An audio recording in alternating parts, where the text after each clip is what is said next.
While we officially begin the session in next few minutes, it will be good to understand the expectation from this session, which is talking about rural tech entrepreneurship.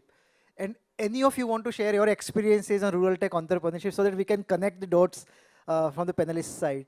So let's go to the audience if there is any question, any expectation, or any experience that you want to share. Anyone? Or we can have a quick round of introduction. Let's Yeah. say there are four, five Yeah. people only. So we can just see who all are there. Yeah, it will be round Could be table, round yes. table. Yeah. Yes. Yeah. You have, Yes, yes. all of you come in the front please. Hi, I'm Atish Jain. So actually kind of working in increasing the affordability and accessibility of financial services to the last mile or bottom of the pyramid.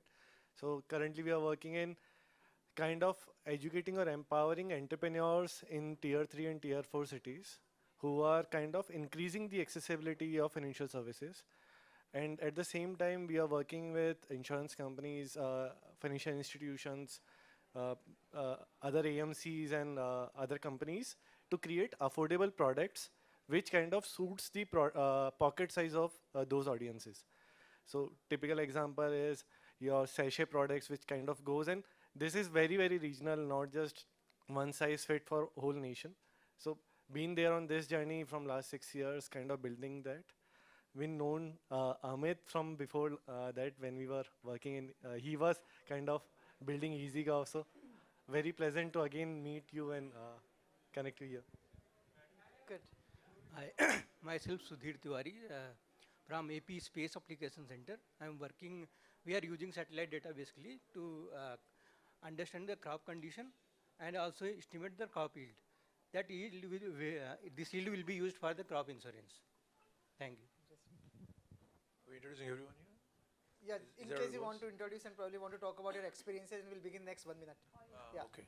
So that okay. My name is Shashidhar. I run a rural financial inclusion initiative called Subke, wherein we are in Hi. all kinds of. Okay, you got it right. Thank you. Good afternoon. I'm Dhanuk Bhatnagar, and I'm a very young social work professional who is currently working in the CSR of JK Lakshmi Cement. Okay. Hello, my name is Neeraj, and I'm also from CSR department of JK Lakshmi Cement. Thank you. Good. Anyone from the back want to talk about anything? Hi everyone, my name is Abhishek Chaurasia and currently I'm exploring the ruler and technology. Currently I'm in my BA first year but looking to explore the things and then maybe in future something. Yeah.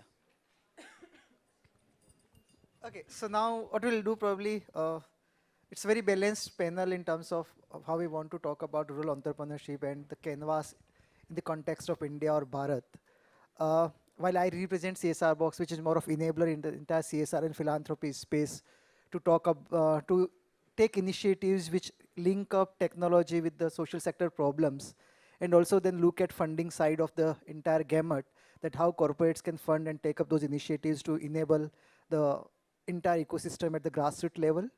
Then we have a buyer corporate who technically where we look at how collaborations work from the corporate angle, how corporate government and couple of other agency-led partnership really enable scale for solving certain problems.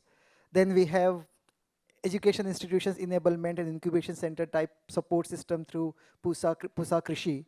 Then we have Amit, who represents EasyGov and Empower Panchayat, which technically really looks at how we really work with the grassroots panchayat level institutions and other kind of enablement and try to understand what is working, what is not working, and probably through entire ecosystem, whether it's aggregator based model, whether it's a government schemes and programs, or whether any other enablement required, how do we really demystify the problems and try to give solutions at those levels. Then for all of us, capital is the biggest attraction for everything that we want to do and solve the problem or enable some kind of ecosystem level services. So we have Dr. Harish, who represent National Stock Exchange and who really help in private sector companies to get public funding through IPOs and other enablement. So it's a very balanced panel to really talk about from grassroots to the public access to capital. So what we'll do in the first round of our entire conversation, each one of us will focus on what are we currently doing, how we are enabling the entire rural tech entrepreneurship ecosystem, and how do we look at from the different lenses that all of us have. Then we move to very specific questions depending on their domain expertise and the kind of representation that they have. So I'll take the lead and I'll talk about a couple of things which we look at from the CSR box lens, and I would set the context with these pointers that we as India as a country, we are going to touch more than 1 billion smartphone users. In fact, we are almost there. This report itself says the report which was launched by the host organization. And we talk about 1 billion smartphone users, 56% of them come from rural market, which technically, and before this panel, when we were discussing in the boardroom one, we were talking about India is a lot about numbers and consumer story. And I think these numbers of 1 billion smartphone talk a lot about that, why India is a very dominant market from the consumer data perspective. Then when we look at more intensely to this data, 65% of the new internet users are female. So this data is very important for us to look at that. Probably the diversity, inclusion, and access to technology is now really reaching it at the household level, where female are really using technology for some or the other purpose, whether it's about even entertainment or whether it's about access to some kind of services or knowledge building or capacity building. So there is transformation which is happening through technology. When we talk about rural tech, and especially for us, organization like us, who really deal with boardrooms, philanthropies, and government ecosystem, it really becomes a synonymous to agriculture for India, because rural tech, agriculture is the most dominant factor in when we talk about rural India. So a lot of tech innovations, a lot of entrepreneurial ecosystem has evolved to facilitate agriculture in the entire value chain. And we were discussing while we are working, there are entrepreneurial model at the agriculture value chain.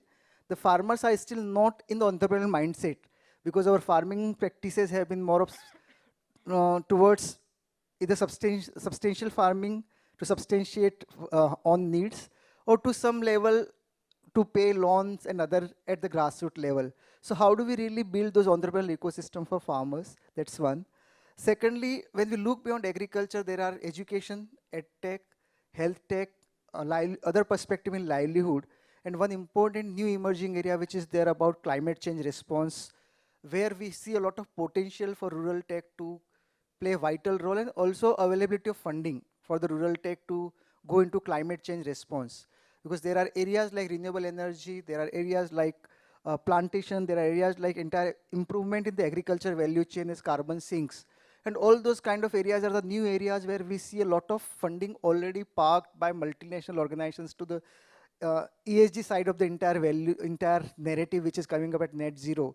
There's a lot of transition and transformation which have happened in boardrooms in companies to funding lens, because we deal with CSR. We really have the data in front of us that a lot of funding which used to go to healthcare education program, almost 2/3 of India's CSR pie, that is gradually shifting towards climate change response project. A lot of funding has gone in last 2 years towards water body rejuvenation, plantation, agriculture enhancement, improvement of practices on value chain.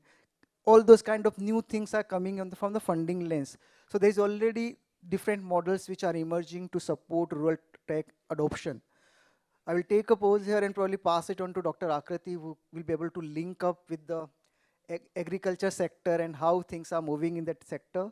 What are the rural tech and entrepreneurship models which have worked, and what they are doing to enable the entire ecosystem from that lens? Yeah, over to you, Dr. Akriti. So, hello. Yeah.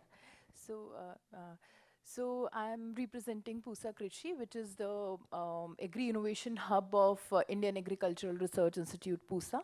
And we are basically working into 3 verticals. One is intellectual property management, then technology commercialization, and agribusiness incubation. So coming to what Bhomik has just mentioned, that so we see this particular space from 2 different angles. One is the technologies that we are developing as a research institution, or the whole, Indian Council of Agricultural Research network of 117 institutions, where we are developing the technologies which are either paving the way for a response mechanism to the climate change, or whether those are some technologies which are, related to ensure the sustainability of the resources over there, or those are related to, related to some kind of, increment in the farmer's income. So all those aspects, when we are talking about agri, all these aspects are interconnected, of course. So the technologies are, the funding is being done from various government bodies or the private bodies or the CSR funding that we are getting, and we are putting the money into research and we are developing the technologies. But at the same time, we are entering into this PPP mechanism like we did with Bayer and other companies. There are more than 70% of our clientele for this PPP initiative is the smaller companies, regional companies. So those are rural backed companies. The founders are really, they are coming from the rural backgrounds. They are situated or located over there in the rural areas, and they are employing people over there. They are taking our technologies. They are multiplying either if this is seed or if this is any kind of machinery, they are manufacturing that and selling under their brand name, because the research and the validation and the whole effort of getting the claims done or claims proven, that has been done by the research institutions like us. So now this is another kind of employment model that we are generating through tech transfer. That is one part. Second is through the incubation, which is a routine kind of now it's a buzzword, we know that, and people know incubation, that startups would be coming and we'll be incubating them and we'll be helping them out with fundraising, networking and all.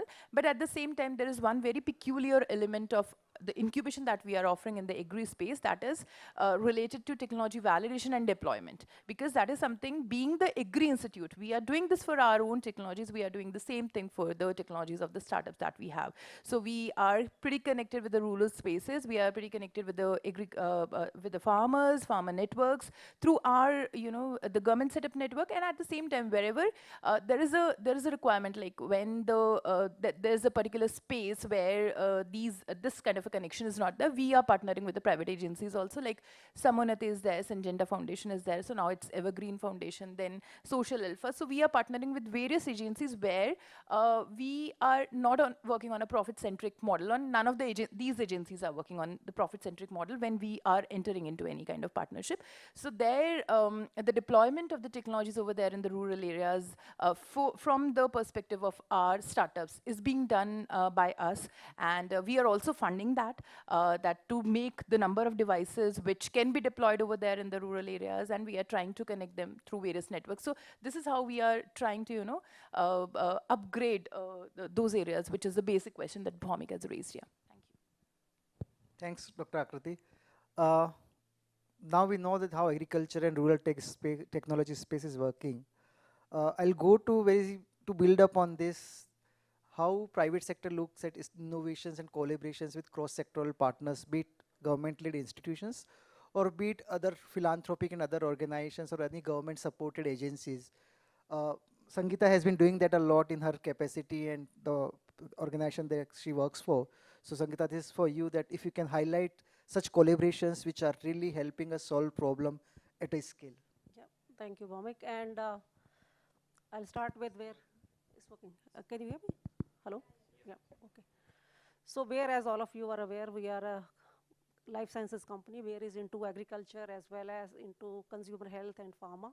So on the rural edtech side, mainly we are into the technology innovation space. So Bayer is bringing a lot of climate smart technologies. Digitization is a great buzzword nowadays. You listen every day from government, you listen every day from a lot of startups which are coming.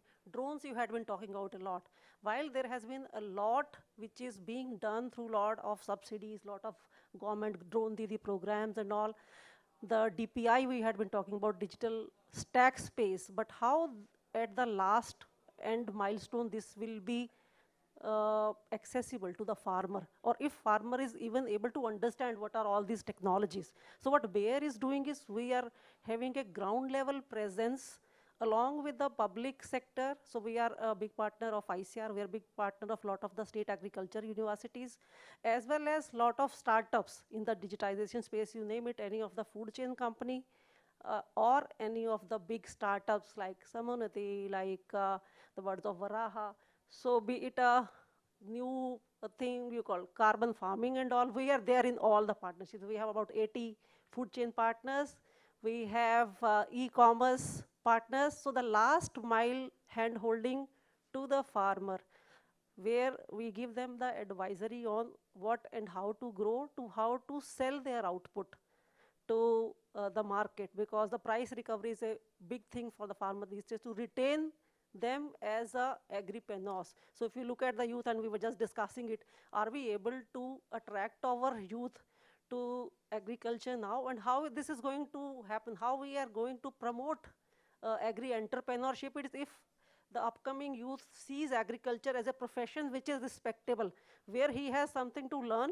So all these precision farming techniques we had been talking about needs to be built within the agriculture system in a partnership model, where I'll give you an example of one of our flagship projects called Better Life Farming. So Bayer has about 2,500 Better Life Farming centers across pan India. 1,300 of these we started with UP. So our model is, first we make clusters pilot based in one state, and then replicate those models which are working into the other states. So Better Life Farming is kind of a digital shop, where one of the agriculture person we on board, based on there is a criteria how he will be selected, and that person will be then trained for all the new technologies which are available, be it with Bayer, be it with any other company. And then this guy is connected to about 500 farmers in that particular village or district. This person, we have shown this in several of the crops, like chili example we started with in one of the villages in UP, was able to increase not only his income, but the connected farmers' incomes by 3x. So incentivization in terms of empowering, I think, is a very corrupted word these days. Not empowering, but making them at least able to survive in that atmosphere, if I can use that word. So I'll give more example as we go ahead. Thanks, Bhomik. Thanks, Sangeeta. I'll go to Amit now. In terms of, Amit has been an entrepreneur himself, right? And he has seen things from entrepreneurship lens. And now he's playing a vital role to enable the entire entrepreneurial ecosystem and also connect the dots from this lens of numbers in India.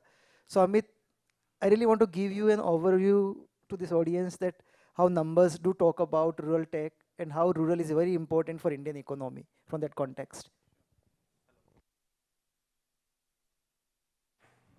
Hello. Thanks, Bhomik. So I think we'll talk about the numbers first. So when we talk about India story, what do we mean by that? So 100 crore people, that means 2/3 of India, lives in 2,70,000 Gram Panchayat. The Gram Panchayat is the smallest unit of a governance, where 100 crore people live. What problem they face? Are they really facing the problem? The stat says that in last 32 years, urban population has gone up by 11x, 11 times, whereas rural population has increased marginally by 20%.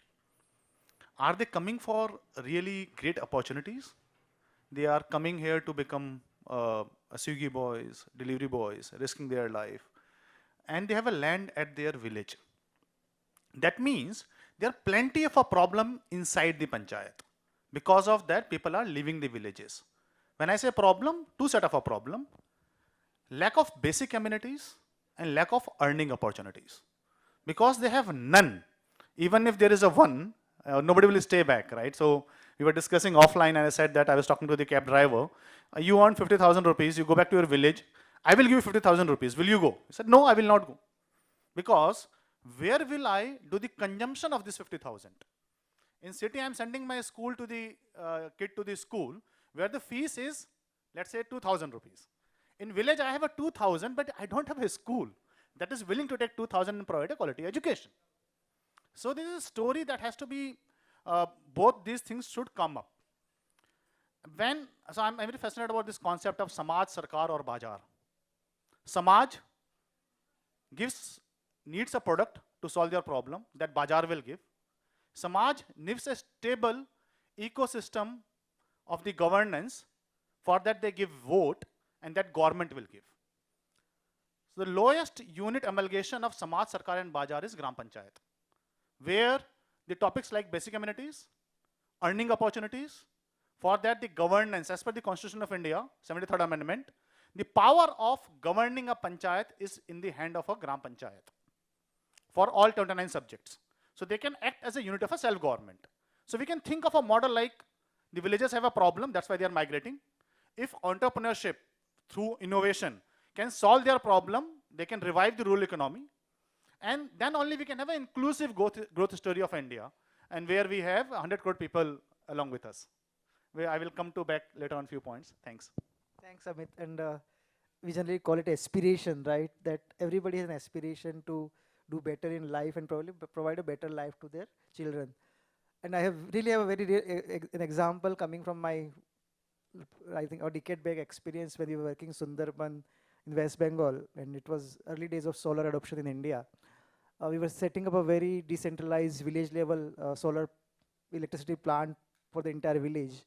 And because of the limited capacity at that time and technology restrictions, each household could get only one connection, and that was either you get a bulb for household level or you get a charging point, whether you charge your any device or use it for connecting a bulb at later stage.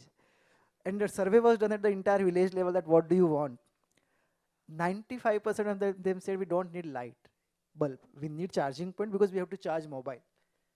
It's way back 2011-12 at that time. So this is all sometimes aspirations mapping done by rural entrepreneurs or even the entrepreneurial ecosystem. Sometimes it's wrong assumptions that we take based on some other data or assumption that probably they have this problem. We really need to go to the real target group and understand what is the problem and how they are aspiring to solve that problem or solution to that problem. Otherwise, sometimes we are trying to solve a problem which is not a problem. Yeah, and aspirations keep changing a lot. So priorities and problem scenario keeps changing. With this context, now we've understood the entire canvas of rural tech entrepreneurial system. It's very important to talk about capital, access to capital. Dr. Harish has been working on this, so I will come to you, Dr. Harish, to understand that what's your experience from the different IPOs and other access to capital happening through stock market. How rural tech products or rural tech entrepreneurs have been able to create a buzz around that and leverage the access to capital through stock exchanges. If you can cite a couple of real life examples now. Yeah. Thank you, Bhomik. First of all, on behalf of National Stock Exchange, I'd like to offer my sincere thanks to IDS to give us this opportunity. And frankly speaking, when I hear the audience, I found more of them are basically the entrepreneurs are trying to create some scalable models for the rural population or tier 2 population. I heard you. So I will change my orientation because I think now I'm addressing not the direct customer, but entrepreneur which are doing some scalable model for the rural setting or T3 cities and how exactly they can access the capital. But coming back to what Bhomik started with, because I had also myself entrepreneur and serving mass rural population as I was the founder of India Go Solar. I shut it down in 2021. This company was basically supplying the solar and EV solutions to retail, commercial and institutional customer with financing options. So I understand the landscape very well, rural, semi-urban, urban. And let me tell you the very clear lesson what he said, the many time aspiration mapping from the supplier side and customer side is quite different. So people don't buy products, people buy stories, people buy dreams.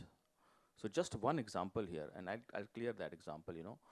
When survey was done for that village, people were not wanting for solar lights, they were wanting for a mobile. Because with mobile, they're connected to the outside world. They were buying many stories, they're consuming social media, they sending the emails or messages or TikTok videos, whatever. But when they're seeing the light, they're seeing the same faces which are around them. So I think, see, they were seeing the larger horizon, you know. So so people are buying the dreams. Just see that, you know. They were not buying the product, they're buying the charger. And I think as an entrepreneur, you should always keep that in mind, you know. People buy stories, people buy dreams, people many times don't buy products. Now, if I talk about what exactly story I'm going to sell you as an entrepreneur, or what story as a capital market I'm going to sell you, trust me, 4 years back when we started, so I had in NSE Emerge platform, I had NSE Social Stock Exchange platform. In SME Emerge platform, small companies like you can also come and raise the capital. And in social stock exchange platform, NGOs, which are impact investors, impact implementing agencies can also come. Like your company could be categorized as a NGO or for not for profit or Section 8 companies, and you can also come and raise the capital if you are helping the rural masses. So both the products are with us. And let's talk about, I'll not talk about the success story right now. Let me create a perspective here. As an entrepreneur, what you are selling them is very important. I'll not talk about the consumption story. I'll not talk about how exactly this farming community can come and raise the capital. I'll say, as an entrepreneur, what product you should build, and they should be scalable. And let me give you certain examples, solid example with me. The company which has come from the rural background or T3, T5 background, and they raise a lot of capital. And then I'll come what exactly they're selling. So I'll start with this, seed companies. Roughly around 4 seed companies came in 2018 and raised the capital from 25 crores to 68 crores. So the valuation of 100 crore, 200 crores. Small seed companies. So I'll name the companies: Continental Seed and Chemical Limited, 2018 April. Bombay Super Hybrid Seed Limited, April 2018. Shri Oswal Seeds and Chemical Limited, June 2018. See the every 1 month, seeing one company, the other company came. And they're from different regions. One came from north, one came from Ahmedabad, one came from south. How one good example can have the cascading effect, they show the seed company. Then came the fifth company, with slight lag, which is Vishwas Agri Seeds Limited in 2024. And then Dhanlakshmi Crop Science, because Dhanlakshmi Crop Science is basically into seed and genetically modified crop system and some technologies, So they built upon that. So these are the solid example of cascading story. But let me talk about the rural products which are doing wonders. And I'm surprised to see this product, Annapurna Swadisht Limited, Calcutta, West Bengal. They make the namkeen, charts, food products, cakes. And I'm surprised, I have met this founder. He raised in the month of September 2022, roughly 30 crores. Just 3 shops, 1 manufacturing part in Calcutta. I'm talking about 2022 September. In 2.5 years, this gentleman has raised first 29 crore in June 2022, June 2023, and then 204 crores. Think about that. And he then expanded his manufacturing facilities in his shops in Uttar Pradesh, Odisha, and Assam. And what is selling? Namkeen chips, small biscuit cookies, because people buy it in rural villages. So see, I'm just telling the stories, Now second is Baba Food Processing Limited. See, again connected. Calcutta, Ranchi, Jharkhand. They did listing in November 2023, raised around 33 crore, oversubscribed by 70 times. And these people are not sitting in rural villages. The people who are subscribing are you or me sitting in Delhi, Mumbai, Calcutta, Ahmedabad. So people are buying these stories, because they know consumption will grow up. Like Amit said, when he was sharing this data offline, that 15 lakh crore, am I right? 15 lakh crore is being given by the government of India. And this is other than the food subsidy. When people have this money power in their pocket, they'll aspire to eat good, healthy food.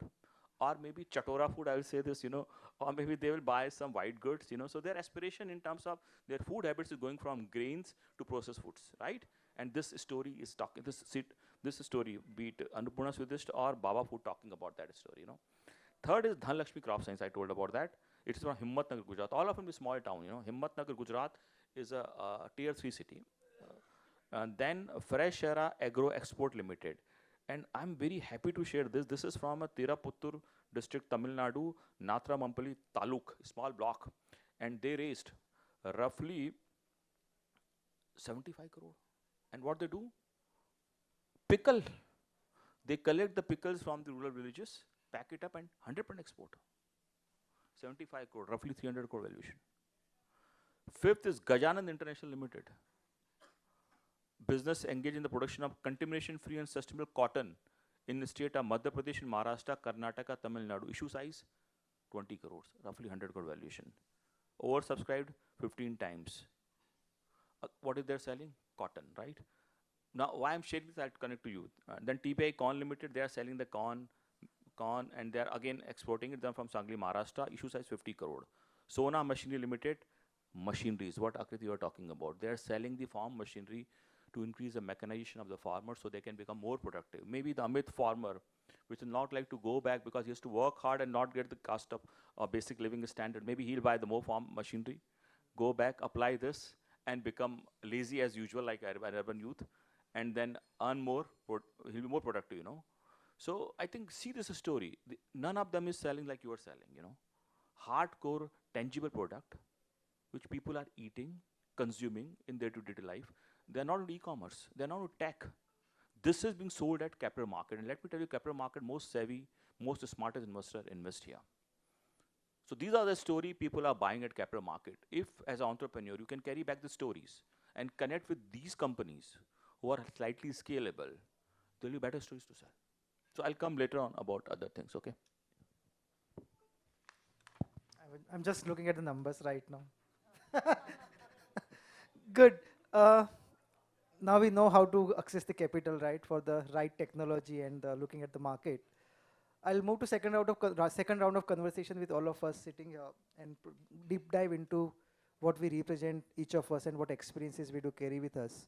So to Dr. Akriti, how do you really look at entire rural entrepreneurial ecosystem, and what has worked in terms of these are the 4-5 technology, or these are the 4-5 entrepreneurial model which has really worked for you in agriculture, one.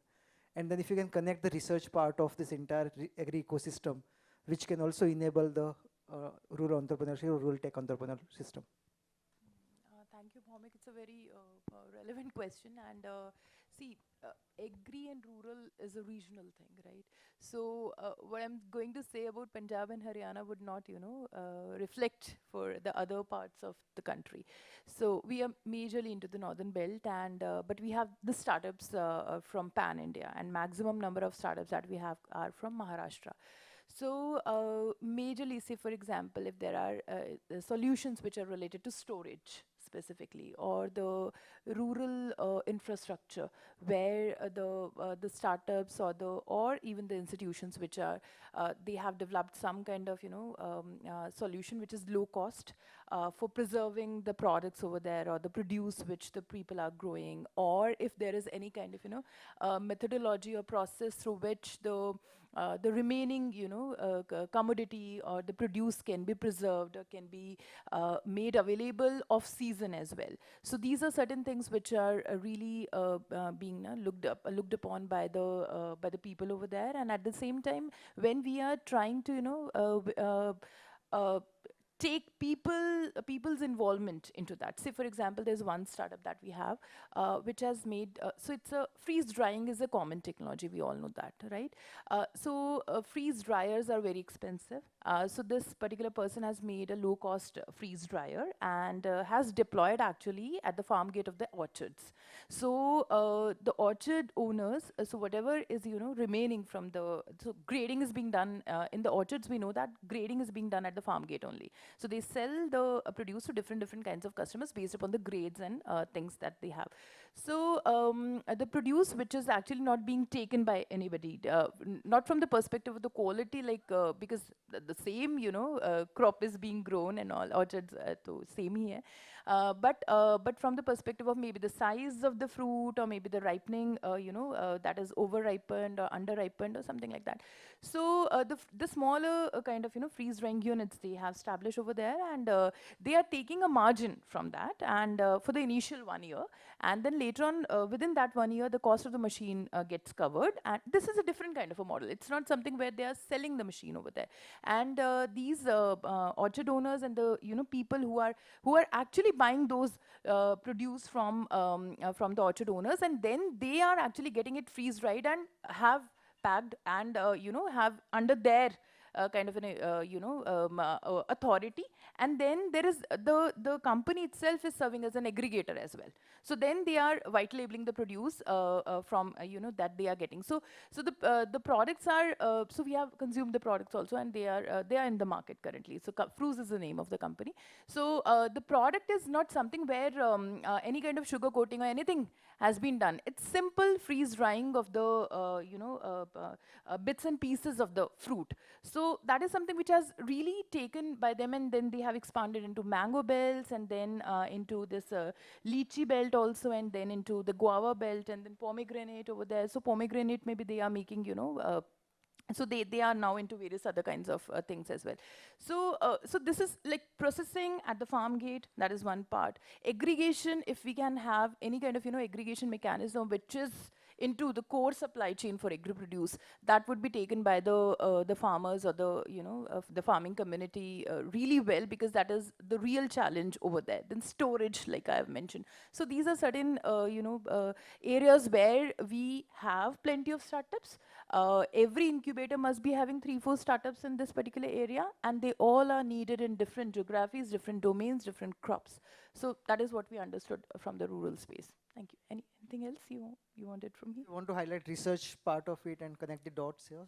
So from the research point also, so we are like for the whole ICR, even I can say, we are majorly now into this resource conservation kind of thing, because processing and all that is really taken up by many players into the game, right? And we need the scalable solutions. So research part pe we cannot do anything with the supply chain. There's not much to do, right?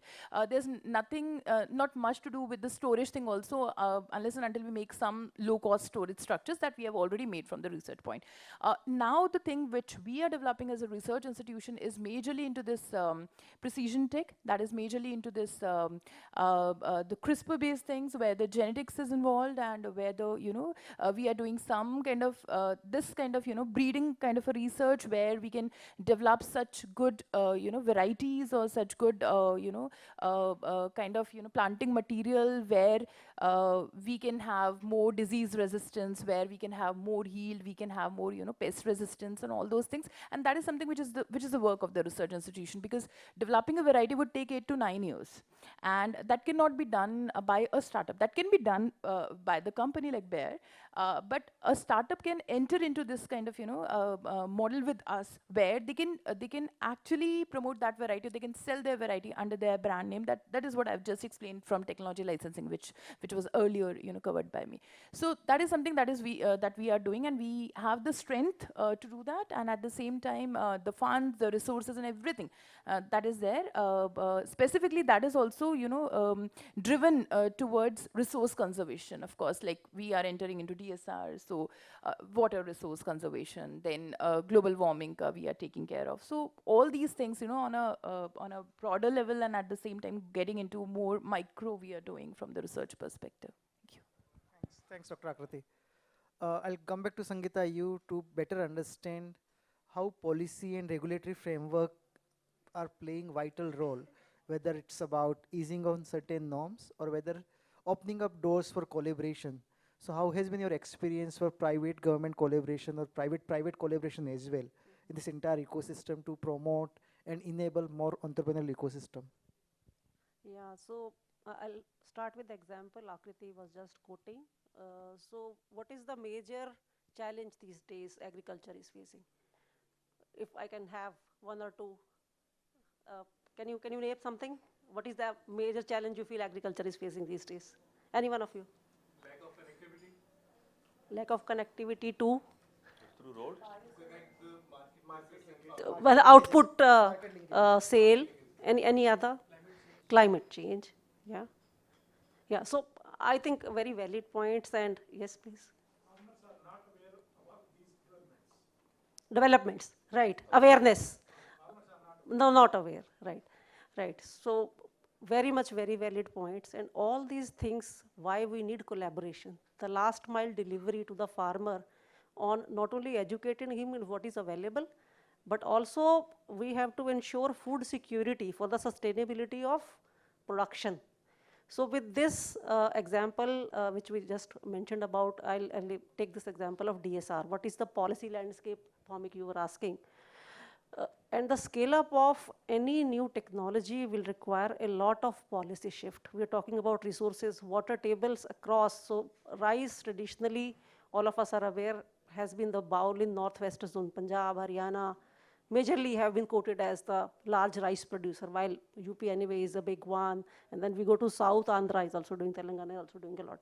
So wherever we are growing rice, most of the governments initially, due to this green revolution kind of a thing we came up, have given a lot of subsidies. Like there is a free electricity subsidy, which is available. And due to that, water is freely available because farmer is free to use his motor X number of time, infinite times a day, and the water is available. So what we had been kind of doing as a very concerted and systematic approach for the last 3 years under DSR is promote this climate efficient, resource water efficient. Also this reduces methane reduction, because in the current form, how rice is grown, you're already aware, is the flooded field, about 3 meters of water is there and a lot of methane is produced. So we are promoting this new technique, which is not a new technique. Last 2 decades, ICR has also been promoting, but we are doing it now in a very serious and systematic mode. It started with COVID because that time there was no labor. Transplanting के लिए आपको बहुत सारे लोग चाहिए जो जाके nursery लगाएंगे, right? For DSR, there is a direct sowing. So policy side में Bhomik, अगर such type of subsidy wants to incentivize the farmers to adopt these technologies. Punjab, Haryana ने कुछ किया है, like 1,000 rupees. This government, Punjab is giving 4,000. Haryana is giving. Telangana also started this Pani Bachao, Paisa Kamao scheme also there.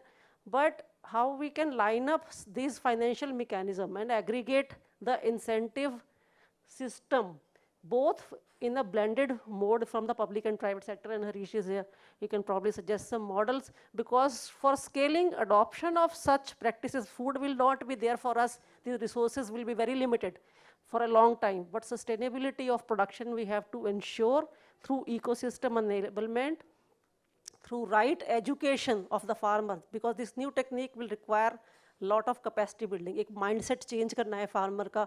He is already doing from ages a particular kind of technique. उसको it's the ease of doing his farming right now. But DSR पे लाना है तो how the government can also help from the policy and education. Also that DSR में yield कम आती है. Yield कम आती है. That is the biggest misconception about direct seeding. Absolutely, thanks. Right, so policy side we're looking to have a uniform subsidy recommendation coming from the center across implemented to the states, number one. Number two, some kind of a capacity building aggregated model in PPP mode, which can be through PACs, FPOs, collectivization.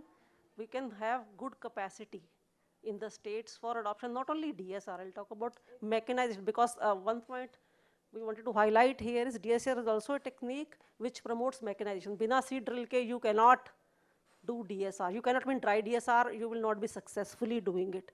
So this is a precision farming technique where you put in the angle of precision farming, where you put in the angle of resource efficiency, where you put in the angle of also socially the drudgery, because most of the women are employed to plant those nurseries. So this is a holistic ESG sustainability as well as food production technique. This is one example I give. Secondly, in the collaboration model, I'll give example of digitization, where we are working in one of the South Indian states, Telangana, with the PACs as well as the Gram Panchayat.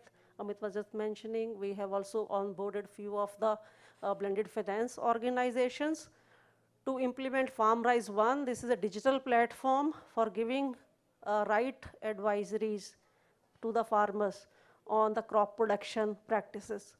So I think partnerships plus the right policies is going to make the change happen. Thanks, Sangeeta, for highlighting this. I'll go back to Amit. Amit, you spoke about Panchayat as a key institution. And I think this is an institution which has never been leveraged to its full potential in last few decades. With more than 6 lakh Panchayat in India, I think, right? No, Panchayats are 2.7 2.7, right? So what's, yeah, 6 lakh villages and 2.75 panchayats, 7 lakh panchayat. How do you look at it as a local government model, right? And how we can enable them, how can we build capacity of this institution to really enable more entrepreneurship at the village level, and also connect it with the Viksit Village, Viksit Bharat ambition that we have as a country? Thank you for asking this. This is like very important question, because without the Viksit village, we cannot think of Viksit Bharat for sure. And when we look at the globe from the different type of a governance model, what we will going to see, there is a federal government, there is a local government, and there is an intermediary government.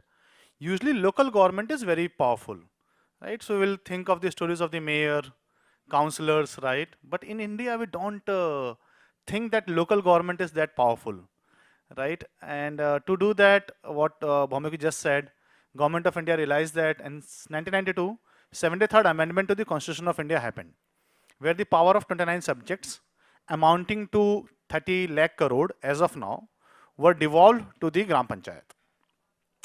They couldn't build the capacity and competence, and that's the reason it is usually quoted in the Supreme Court whenever the question is asked why the power has not been devolved yet, right? So I think what do you mean by capacity and competence? So I will try to talk about two things to keep it in short. One, what lagged from the state government side, and second, what we should do now to get it corrected. So this country is run by 3M, PM, CM, and DM, right? So at two places you have politician assisted by the bureaucrat, and in the last level, the local government, we have a bureaucrat assisted by the politician. So that's a fundamental problem in the system it is, right? So in the local level also, there should be a politician assisted by the bureaucrat. DM Saab is a very fascinating story. He is also known as a collector in India, right? So it was you will not find anywhere in the world someone called collector, and he is the administrative head, right? You will find a revenue officer as a collector.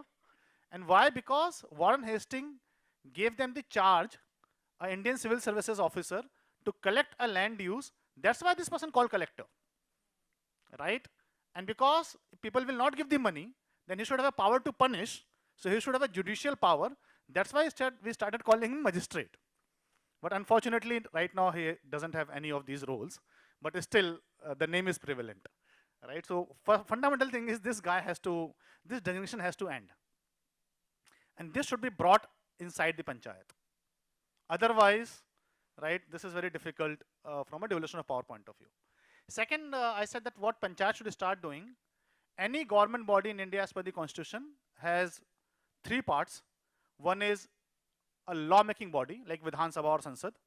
So in panchayat you have a Gram Sabha that should act as a law-making body, and that is so anyone, if you're working in the rural India, if you want to get any law passed in the village, and you want that for your company, you get that kind of a policy support. For example, you want to get a land for a lease on a long term, right? And you want to say that I will do some economic activity on top of it, and I will pay it back the way the state government do ease of doing business and attract investment in the state. You can get it same thing passed in the Gram Panchayat for the Panchayat land.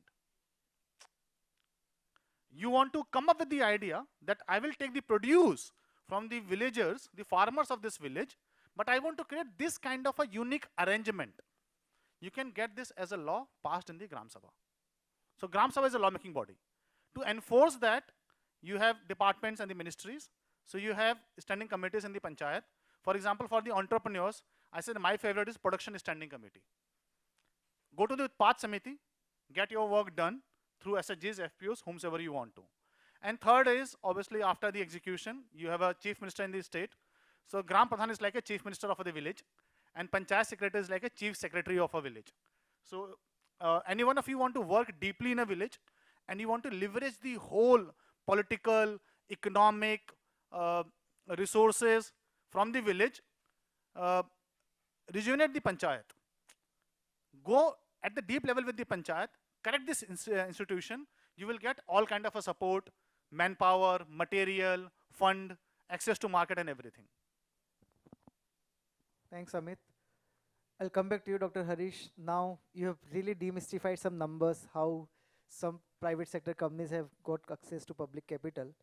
we would like to understand the formula for this in terms of what are the criteria and how few companies which are, or few entrepreneurs who are doing really good financially, how they can access public capital through stock exchanges, and also which are the emerging areas or unexplored areas from thematic lens, which can be leveraged looking at the current ecosystem which is evolving for climate change response and other modalities.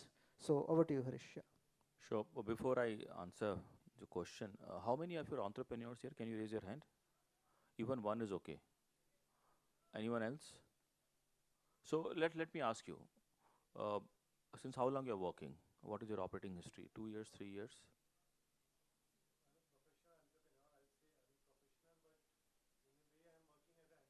Yeah, 6 years. What about you, Amit? You're also the second person in the. What is your? How many years you are entrepreneur?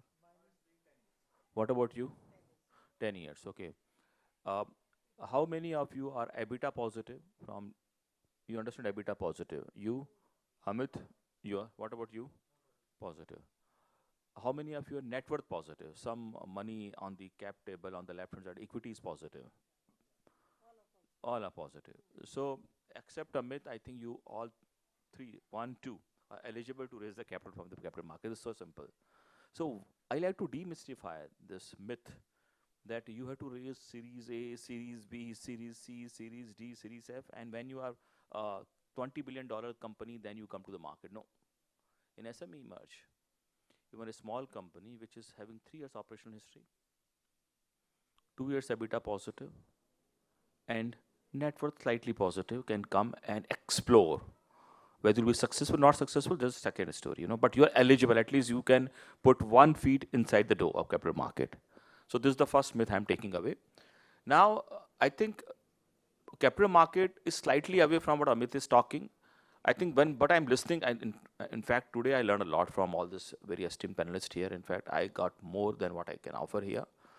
My learning had been from Amit is, similar to 30 years back when the central government was giving subsidies and licenses. The same is today at Panchayat level. They'd also evolved. Today, most of the big companies are using policymaker or government as a supporting tool. They expect that they'll create a conducive environment and they'll play upon that. They'll raise the capital from global markets, from the retail markets, or from the anchor investor or mutual funds.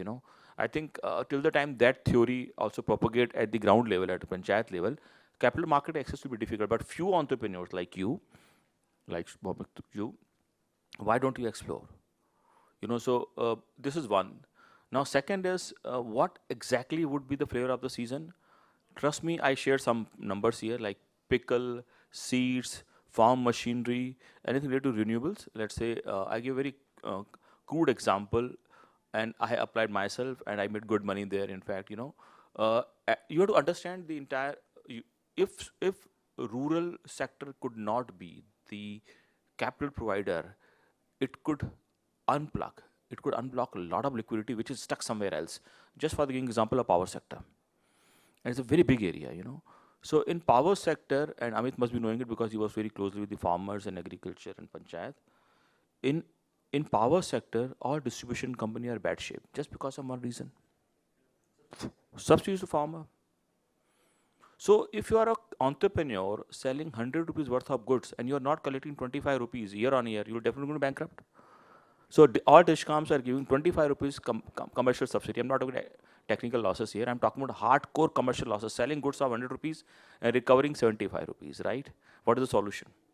The solution could be twofold. One, can I give, and we have done an analysis on this, If I use that 25 rupees, which I'm giving subsidy to the distribution company, even if I take out 5 rupees or 10 rupees, I can give 20% population, farmer population, free of cost solar pumps. You're getting my point?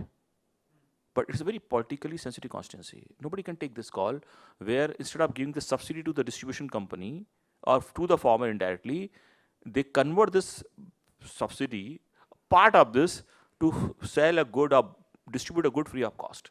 Is a great opportunity. Solar pump is I'm saying it's a boon, trust me. Because sun light is there. If you buy technical equipment like solar, and that is coming to free of cost. And let me give you a very good example here. Madhya Pradesh government, I'm very happy, their chief minister 2 months back announced that we are thinking on this line.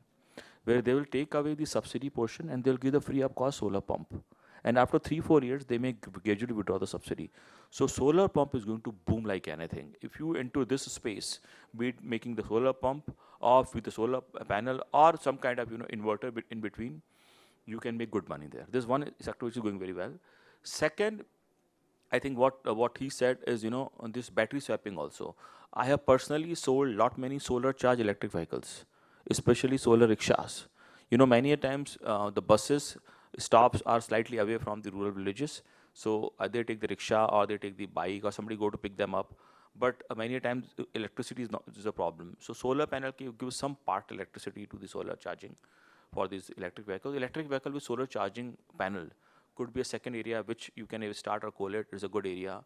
Third area which I think is what gentleman said, awareness is not there. Many good founders, good companies are aggregating all the schemes. Like there is a Kisan Samriddhi Yojana, which does up to 10 crore funding of all those rural entrepreneurs which are putting cold storage. What Sangeeta said. How many people have you know? Government of India gave 10 crore subsidy for putting cold storage value chain in the villages. Giving that information and become a change maker here can help you. So these are some certain ideas. Fourth, which I like to talk about is nature-based forest carbon credits. Nature-based carbon credits are a flavor of a season. You need to understand that I will not go into detail of carbon markets, but please understand we have crossed a threshold of 1.5 degree. Till 3 years back, we were talking about that world can achieve 1.5 degree temperature increase trajectory, which is quite safe in terms of number of floods or temperature rise or climate change happen. But we have crossed 1.5 degree 1 week back. Now we are into 1.5 degree to 2 degree. There are a lot of climate change will happen now. A lot of floods, a lot of you ask the problem, all problems are going to come. And if you cross 2 degree and somewhere touch 3 degree, then God save us. Now in this situation, and when we don't have money, we are a developing country. We need year on year $30 billion to invest in technology which can make us net zero by 2015. I'm talking about. We don't have money. What is the solution? Solution is adoption. In spite of all this problem, India has huge forest cover. In spite of all this, Indian 60% population is still in villages. Our consumption habits are quite reasonable. We follow a very sustainable way of living. Adoption could be an area where India could be again a leader, where we are not only saving the forest, we are doing the reforestation. We are following the agriculture practices which will lead more yield, so more oxygen in the system. So carbon offset market could be a game changer again. And let me tell you one thing, Apple, Microsoft, Infosys buy carbon credits coming out of agroforestry or commercial forestation at $65 per carbon credit. So if I put a solar plant, which I'm doing a mitigation activity, I get $2 one carbon credit. But if I put reforestation, afforestation activity, I get $65. Most expensive carbon credits are nature-based solutions. I think our farms, our rural villages, our rural tech entrepreneur can look into this. There are dedicated funds, climate fund we call them, who only aggregate this. They'll come to you. They'll say, if you got, like Amit was offering you 40,000 rupees, they can offer you 5 lakh rupees. They say, you give us this farm, give some rights to put our kind of yield corp. We will collate the land, we'll aggregate the land, we'll put the crops, and we'll try to generate carbon credits and we'll send in the market. Just give us the right to use the carbon credit to sell in the international market. So I think carbon credit, nature-based carbon credit will also be a very good avenue for the entrepreneur looking into the rural technologies. Thank you. Thanks, Dr. Harish. I think we have covered the entire gamut of rural tech entrepreneurship opportunities and 3A of it: awareness, affordability, and access to capital. So any question, we can take 1 or 2 questions and then wrap up the session, if there is any. Yes, sir.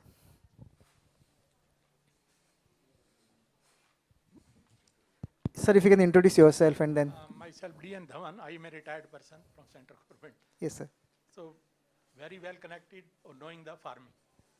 My basic background is farming. I belong to basically Haryana. So, I know each and everything of farming. So, my understanding is rural, not entrepreneurship. Farming is, I know well understood. Anything can be asked from me, from irrigation to crop, mandi, etc. I know because my birthplace is there. Yes, sir. So what is the question, sir? Here? Question is, there should be target to implement these things. Unless we monitor implementation, the success will not be there.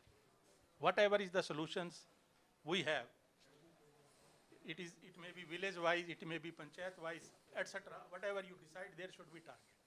My question is like. I think Amit is answering this question. Amit, when Amit talk about Viksit Gaon, I think he's aligning Viksit Gaon story with Viksit Bharat story. So I think every village would have a Viksit Bharat target kind of thing, you know, till 2047. So I think target would surely be given. Am I correct, Amit, here? Yeah.